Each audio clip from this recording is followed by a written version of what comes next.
So continuing where we left off in the last episode, trying to get this 1979 Kenworth Project Snowman back on the road by summer. I wanted to get the drums off of the truck so we could redo the brakes, and I couldn't get these drums to release from these steel drums to release from the aluminum hubs to save my life. So I thought, I wonder if I use just a little Mickey Mouse jack that comes with my my pickup truck. Again, I'm always a fan of working smarter, not harder, and just use it to push directly off the frame.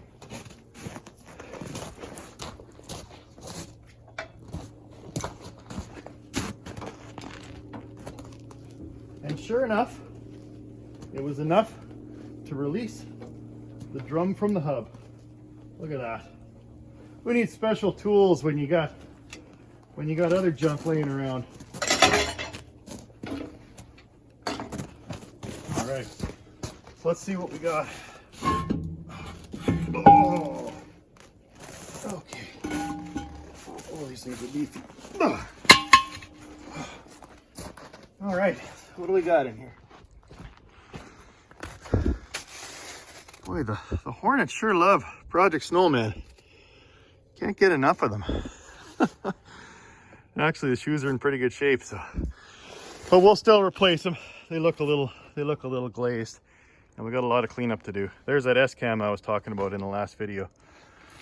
All right, so we'll use that trick and get all the other drums off and keep moving forward. I got a freaking muscle spasm in my back, you know, gears slipped, air brakes were shot to hell. I mean, there's nothing I could do. Boom, right into the post office. Did he mention he was wasted out of his goddamn mind?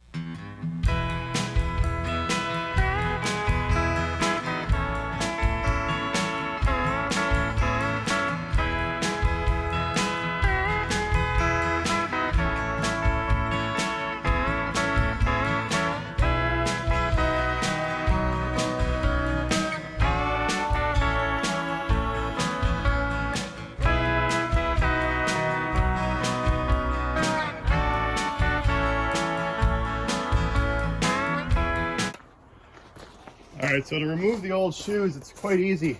There's two little springs, I guess, in this one or this side. I'm just gonna pop these off. Try not to breathe deeply with all this old dust.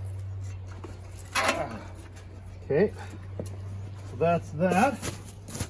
And we'll give it a smack with the hammer.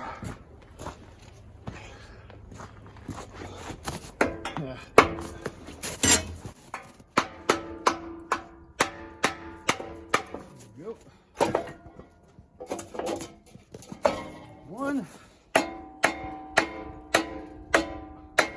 a little rusty.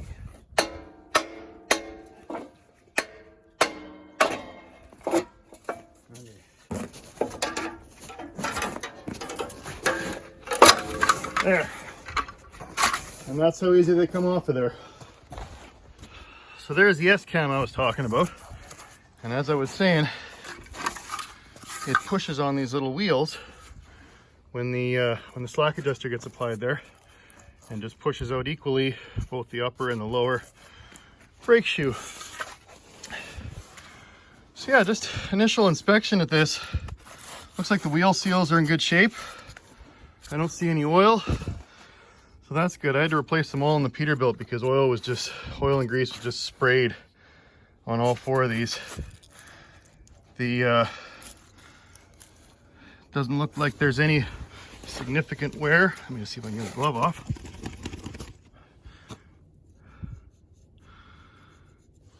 On the S-cam shafts, I think we're going to be good there.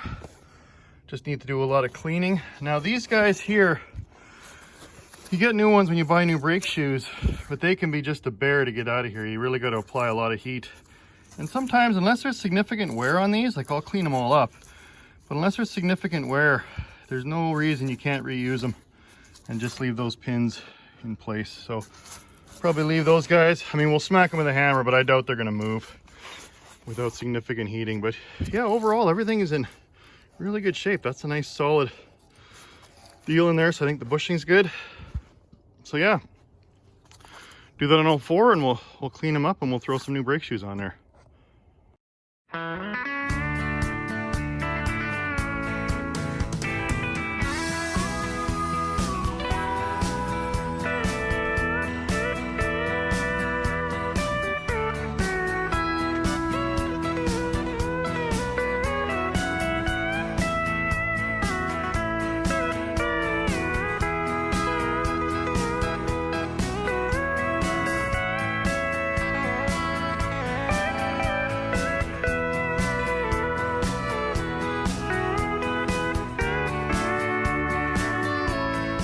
Now, this one is just not gonna come off of here. Like I always said, steel and aluminum, they just weld themselves together. Oh, I remember this one was the worst one, getting the wheel lug nuts off as well. Perhaps because it gets the majority of the road salt sprayed at it for 40 years. But I mean, that thing is just welded together. So I was taking a closer look at it, and then I noticed this. So look at that, the hub's actually got a big old crack in it. So that's not gonna do. So we're gonna have to get a new aluminum hub anyway. So maybe I will leave these two things married together and just pull the axle out and pull out the lock ring and just take this whole assembly off, drum and hub together, and then we'll see if we can get ourselves either a new hub from Kenworth, or maybe if they don't sell them anymore, we'll have to start going to all the heavy wreckers and see if they've got old ones sitting around. Old trucks are awesome. So I reached out to Milwaukee, because all I've got right now is these hand-me-down electric impacts. So I reached out to Milwaukee and I said, hey, do you guys want to sponsor me with a 3/4 or a 1-inch impact? And they quickly responded and said, no, we don't offer any sponsorships. So I guess I'm stuck with this until I save up enough money to buy one of those Milwaukees.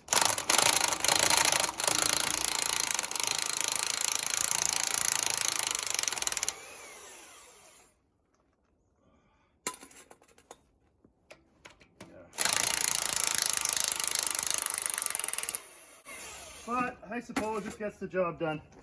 Actually, another project that's coming up is, I should probably get a screwdriver, bang those out of there, is taking all the U-joints off. And that's going to require some serious impact horsepower. I did get one of those cool Tiger Tool deals for removing the U-joint, so that's going to be a good help. But now I just need a good impact to actually be able to turn it and zap them out of there, because I know they're going to be a pain.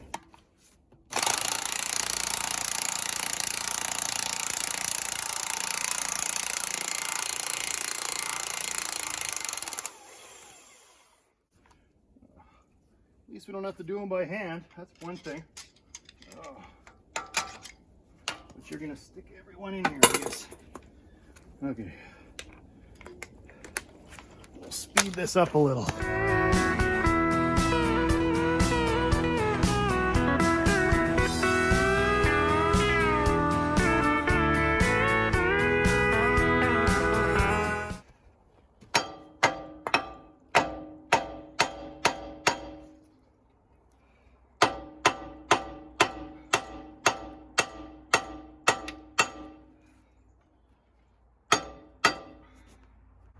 Even the washers are seized on there.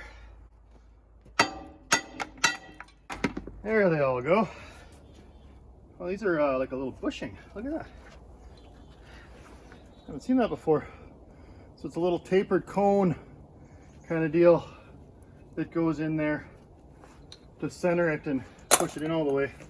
Okay, I guess we're gonna have to dig through the oil and find the last one. All right, here we go. Oily mess, but the oil actually looks pretty decent. We're gonna swap it anyway though. Okay. Should get a rag. Okay.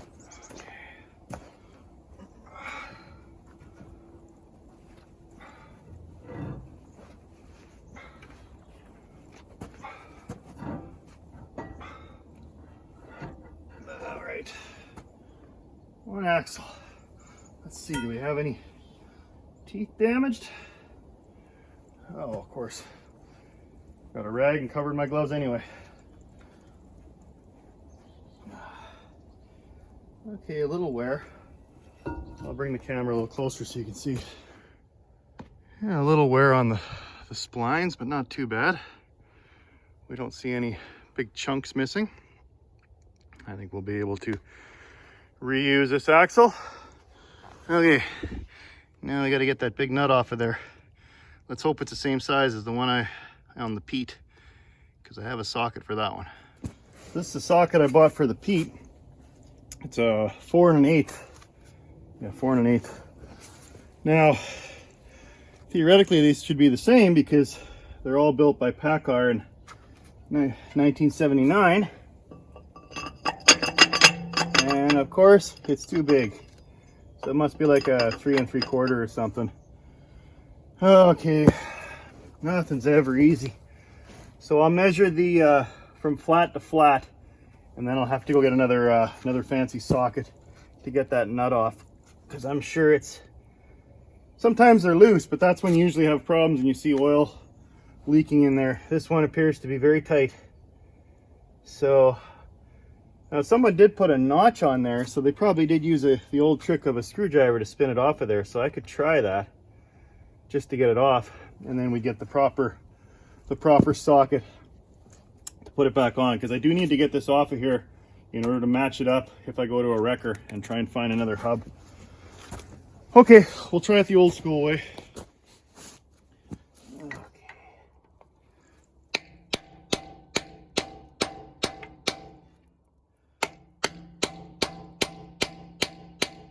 No, she's pretty tight.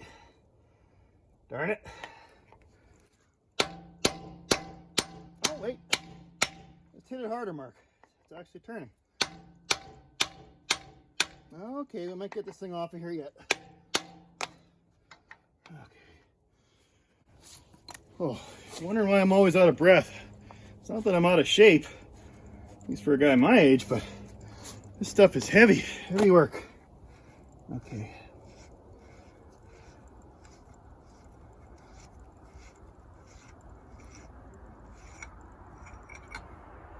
Okay, there's the outer. What if I just give it a tap? There you go. What are you hung up on? Come on.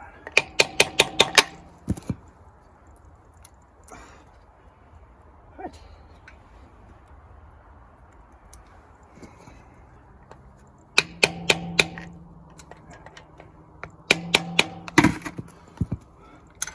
Goes. Oh, and the inner nut's tight. Oh, and I don't think I can get the. Damn it! I don't think I can get the. Yeah, I'm gonna need the socket, the right socket. But at least I know I can take this nut in now and go get the right diameter, and then we can take the inner nut off because it's too tight and it's a little too far back in there to bang it off. Well, I guess we could try. But I don't think it's gonna work.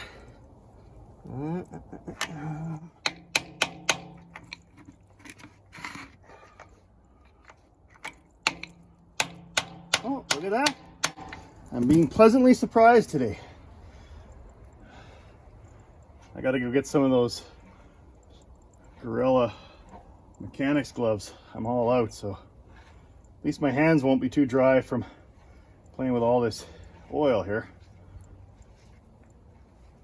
Okay, so that's our inner nut.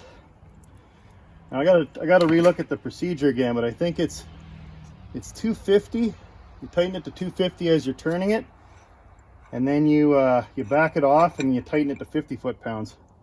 So that's why that socket is so critical, because you want to make sure you get the right preload on the bearings. Too loose, it could fly off, and too tight, you could burn it up. So, okay. I need a rag to clean my hands, and then we should be able to pull the hub off.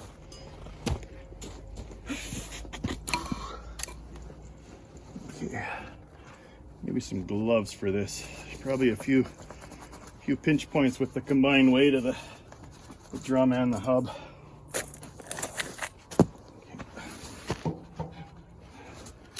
Get this old thing off of here.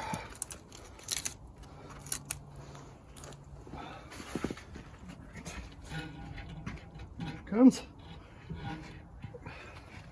I think. Come on.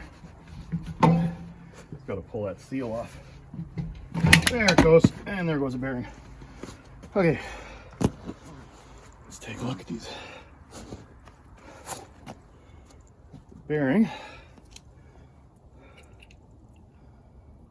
Yeah, minor wear, but no grinding. Don't feel any scoring on the rollers. Yeah, struck's in pretty good shape, I have to say. Whoever owned it before me, I think you guys were doing some pretty good maintenance on this thing. Although I can't imagine the last time this drum was off of here for it to be welded like that. But oh, that's good. But what I'm probably going to do is, if we do get a new hub, which we're going to have to, it'll be obviously new races and new bearings. There's no point reusing these. Okay, let's get this whole thing off of here now. Well, I guess that's one positive when you're working hard with this heavy junk, is you forget about the cold, that's for sure. Okay, I'm not gonna need you for a minute.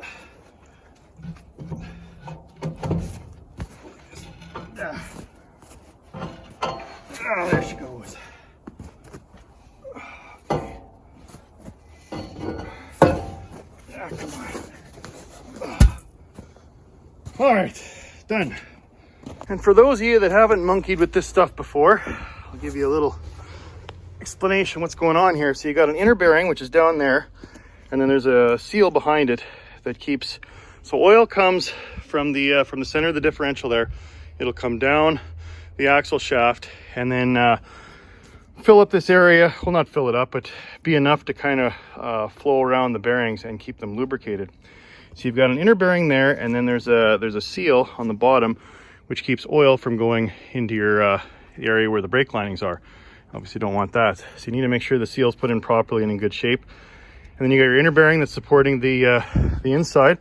And then this is your outer bearing, and it just sits in the race like that. And then again, that's what that nut's for, is to set up the proper preload on these threads for these bearings. And they're just, you don't have to grease them. You usually put some, a little bit of 75-90 oil on there just so they're slightly lubricated. And then usually there's two ways to do it. You can open this port up, and I think you're supposed to put about 1 liter of oil in there to kind of half fill up this reservoir when you first start driving it, because you got to wait till the oil kind of works its way down the axle shaft into this area. So that's one way. The other way you can do it is just to fill up the differential and then lift up one side of it, so oil will slowly drain in and fill this area, so these bearings are well lubricated before you go down the road. So that's kind of how that works. But again, I still can't believe how connected these two are. But hopefully we can find either a new hub or a used hub, and we'll make it work.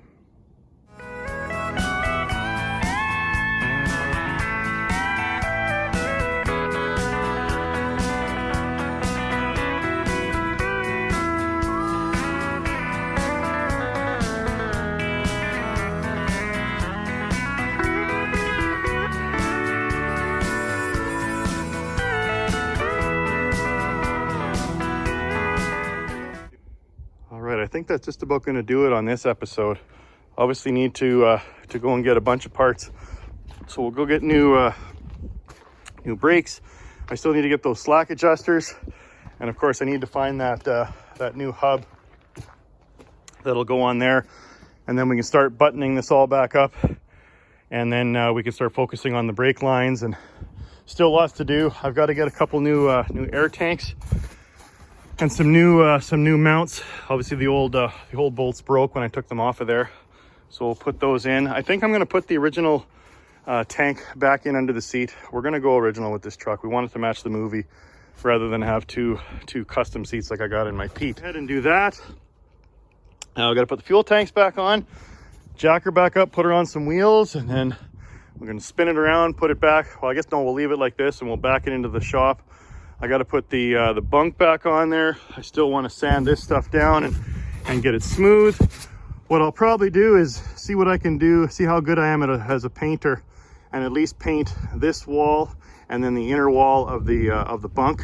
I'll get the proper coffee black, and we'll see how well it turns out. And if I can do a good enough job on that, then who knows, maybe I'll even take a stab at painting the whole truck.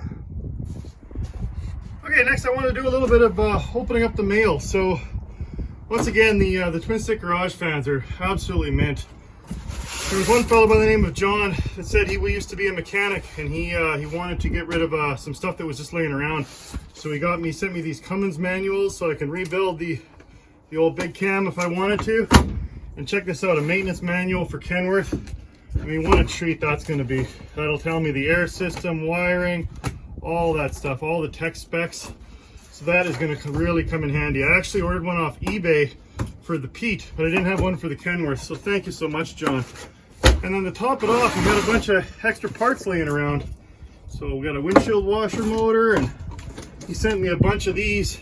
If you've been watching this series so far, you know what these are. And how I'm going to need a lot of new ones because I mucked up a lot of them trying to get them off of there. But these are the bud lugs. So this is the lug that holds the inner wheel to the hub that I just took off, and then you put your second wheel on, and then this is the outer nut. So there's both right and left threads. So he gave me a bunch of those. He even gave me some of these wheel studs. So these all look to be the same length. I don't know if they're the short ones or the long ones. Again, I'm still deciding if I'm going to go with dual aluminum wheels, which are thicker, because then you need longer wheel studs. So I'd have to push out all 10 on all 4 hubs, and then press in longer ones to accommodate the dual aluminum wheels. So I might just go with a steel inner, which there'd be enough thread there to accommodate that, and then I can get long bud sockets to accommodate the aluminum outer. So still haven't decided, but thanks for that, John. And then he even gave me some extra switches for the dash, which is great because some of those are pretty broken. So that is just awesome. Thanks for that. And then next, there's a fellow by the name of Philip. I won't give his last name, but I'll throw his Instagram handle on the bottom of the screen. He is a great guy, an authentic trucker, and he's got a Kenworth rat rod, and he's also into artwork. So he was doing these pictures up, and I sent him a note and I said, you got to send me one of those because that is so perfect for what I'm working on. Dear Mark, thanks so much for ordering a print from Smokey the Bandit, one of my all-time favorite movies. Well, yeah, don't worry, Philip, it's mine as well. Being the first one to pay with PayPal, you get print 1 of 25. I appreciate you supporting my artwork. Our family loves your YouTube content on the Twin Stick Garage channel. Peace and grease. Oh, that's mint. Thanks so much. And look how beautiful that is. Oh, it's signed by him as well. 1 out of 25. So that's going to have to get framed and put in the shop. But that's what we're going for, folks. This old Kenworth that we're grinding away on is going to look like this someday. So thank you for that, Philip. That is absolutely beautiful. And then UPS just dropped this off. I don't even know what this is. So another fan sending me something else. Okay, what do we got here? From Stacy. Oh, another manual. Cool. Look at that, a cat manual. Oh, look at this. Merritt Custom Trucks and Trailers in Portland, Oregon. Well, that's a neat piece. That's going to look great on the shop wall. And what else do we got here? Oh, this looks like yeah, this is the old school Kenworth logo. Oh, that's great. That's going to look really nice on the wall as well. And then we got a cat service manual. Just what we need for the 16, 73, 74, 93, and 3306. So these are the older girls. I'd sure like to get my hands on one of those someday. But thank you so much. That's great, even just reading material for me to learn. But yeah, this is great. Sorry this manual's not for the 3406, but the 1693 is the father of the 3406. Hope you like it and find a good home for it. Thank you so much. The Merit emblem is a bonus. Hope you can find a spot. I sure will. Ted from Boots Livestock Transportation Incorporated. We mainly hauled cattle. We also hauled fruit and grain and logs. Owner-operator for 47 years. Oh, good for you. Load on our trucks is a load off your mind. Oh, that's just so wonderful. I think this Kenworth emblem was from 73. Yeah. Thank you so much, Ted. That is great. And then the last piece of mail to open, I reached out to my friends at Tiger Tool because I borrowed, when I did the U-joints on the Pete, I actually borrowed one from Traction. But I reached out to these guys and they said, yeah, we love your channel. It's you do great work there, and we'll send you one of these universal U-joint pullers. So I can't wait to get this thing working. So yeah, it's a model 10102 U-joint puller, and it's you got to have it for these old trucks. It's the only way to get them removed. So like I was saying earlier in this episode, we got to get ourselves a decent impact. And once I do, we're gonna zip all these old U-joints off of there, and then we also got to swap out the steady bearings. So lots of work still to do on the back end of this truck. Thanks again to all the fans. Thanks again to all the viewers. Really appreciate you sitting through the commercials. They do help these projects out a little bit. YouTube does kick a couple bucks my way, so thanks for that. And just you know, keep watching and keep enjoying. As long as you guys are getting a kick out of watching me fumble around in the snow here, I'm going to keep working on these old trucks. So keep the shiny side up.